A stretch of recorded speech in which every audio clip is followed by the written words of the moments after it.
그리고 커넥터로부터 입소문의 위력이 나타난다. 당연하겠죠. 아무래도 마당발인 사람들이 이야기를 하는 거랑 왕따인 사람들이 이야기를 하는 거랑은 다르니까. 그래서 이 책에서 이야기로 나오는 거는 이제 1770년도에 이제 미국에서 영국군이 이제 침입하고 그랬을 때였는데, 폴 리비어라는 사람이랑 윌리엄 도우스라는 사람이랑 이제 미국의 다른 지역에서 그 영국군이 쳐들어온다라는 메시지를 전했어요. 근데 그때가 당시에는 뭐 이런 인터넷이나 이런 통신 장치가 없었으니까 입에서 입으로 전하는 것밖에 없었을 거 아니에요. 근데 미국이 워낙 땅이 크니까 이 사람이랑 그 윌리엄 도우스랑 폴 리비어랑 다른 지역에서 출발을 한 거예요. 근데 폴 리비어 같은 경우는 굉장히 그 커넥터였어요. 그래가지고 주변에 모르는 사람들이 없고 뭐 사업가기도 하면서 뭐 각각의 어떤 모임에 다 참여하고 있는 그런 사람이었는 반면에, 윌리엄 도우스 같은 경우는 그냥 사람도 친구도 별로 없고 그냥 혼자 지내는 사람이었던 거예요. 그래서 영국군이 침투하고 있다라는 메시지를 이 사람이 전했을 때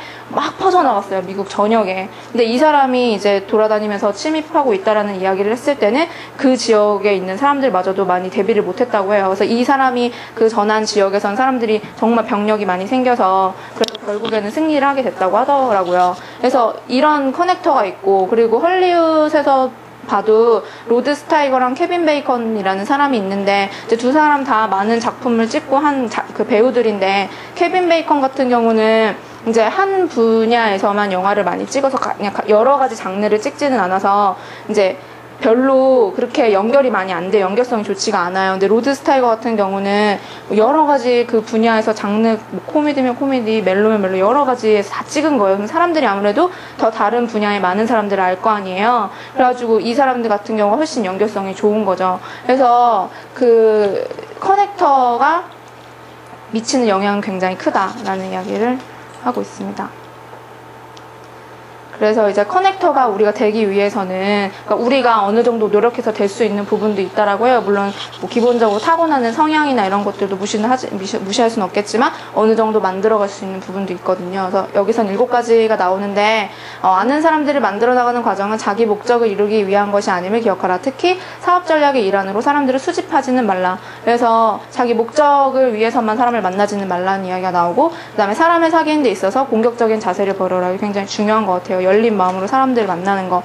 그리고 세 번째는 상대방이 깊숙한 곳에 위치하려고 하기보다는 단순한 관찰자에 가까워지도록 노력하라. 이거는 너무 이제 가까워진다라기보다는 관찰자 입장에서 많이 만난다라는 개념으로 하면 더 이제 마당발 개념으로 커넥터가 될 수 있다라는 거고요. 그 다음 진심으로 사람들을 좋아해라. 그런 당연한 거겠죠. 그리고 사람들이 자신에게 계속 끌릴 수 있게 교제하고 상호작용하는 패턴을 습득하라.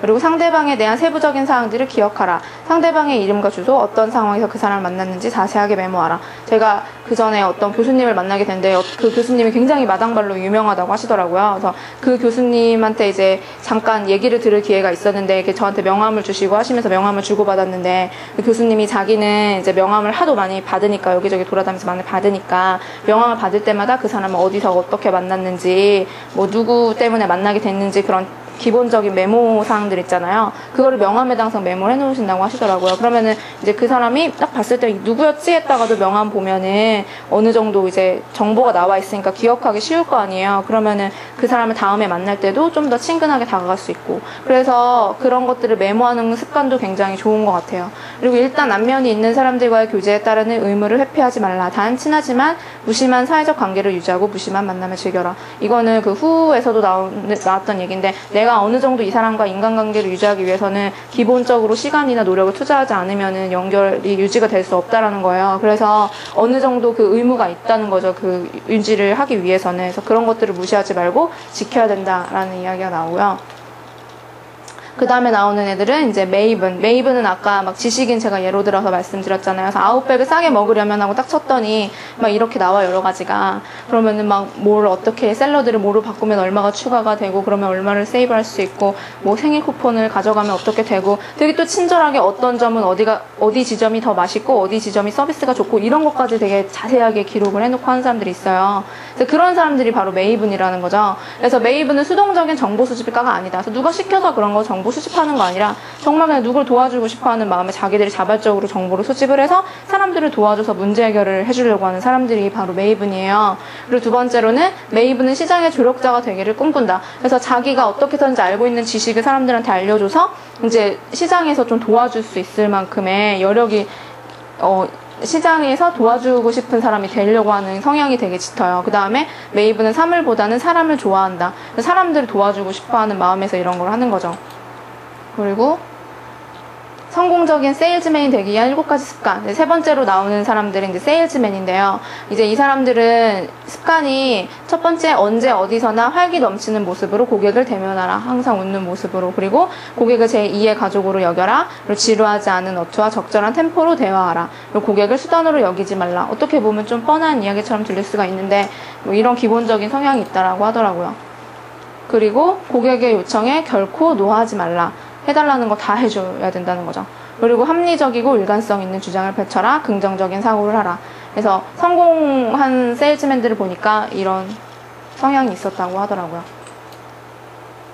그래서 이제 무엇이 세일즈맨을 위대하게 만드는가 해서 이 책에서는 한 예가, 인상 깊었던 예가 있었는데 1984년도에 미국의 레이건 대통령이 당선된 해였어요, 그때가. 근데 이제 이 사람이 피터 제닝스라는 그 ABC 방송국 앵커였거든요. 지금은 이제 서거하셨는데. 하여튼 이분이 이제 그 앵커였는데 이 사람이 방송을 한 그 ABC 방송국에서는 굉장히 레이건 지지율이 높게 나온 거예요. 그래서 왜 그런가 하고 봤더니 이제 이 사람이 나오는 그 방송을 말하는 거는 다 없애서 이제 얼굴만 나오게 해가지고 사람들한테 긍정적인 거, 뭐 부정적인 거 이제 평가를 해보라고 한 거예요. 했더니 긍정적인 거가 보니까 그 레이건에 대해서 언급을 할 땐 굉장히 긍정적인 표정이나 이런 게 나왔다고 하더라고요. 사람들한테는 무의식 중에 이 사람이 레이건 얘기할 때 긍정적인 표정을 지으니까 그게 우리도 모르게 아, 레이건이 좋은가 보다라는 또 이런 사람이 또 신뢰성을 주는 그런 사람들이잖아요. 그러니까 아, 좋은가 보다 해서 ABC 방송국을 보는 사람들이 레이건을 굉장히 많이 뽑았다라고 하더라고요. 그게 되게,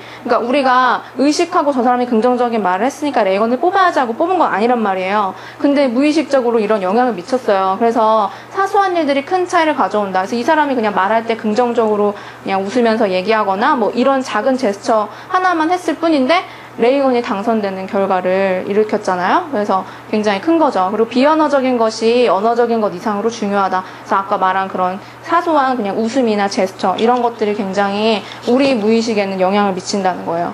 그리고 설득은 우리가 눈치채지 못한 사이에 일어날 수 있다. 우리가 설득 당하려고 ABC 방송국 본 거 아닌데 이 사람한테 설득 당해서 레이건 찍은 거잖아요. 그러니까 이런 거 잘 생각을 해야 된대요.